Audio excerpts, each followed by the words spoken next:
দেখো মা সন্ধ্যার সময় টিফিনে জিলাপি আর মুড়ি দিয়ে গেল।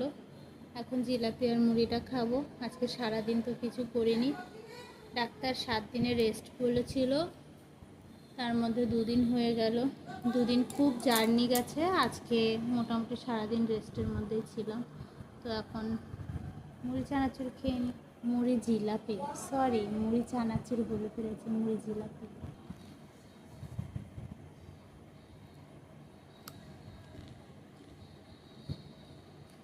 আর এখন চড়কের মেলা চলছে, জিলাপি না খেলে হয় বলো? তোমরা কারা কারা বন্ধুরা মেলায় গেছো আমার জন্য কিন্তু খাবার নিয়ে আসবে। আমি মেলায় যেতে পারিনি, আমার ছেলেকে পাঠিয়েছি। আর ভিড়ের মধ্যে গরমের মধ্যে আমার যেতে ইচ্ছা করলো না। তোমরা কিন্তু অবশ্যই খাবার নিয়ে আসবে আমার জন্য।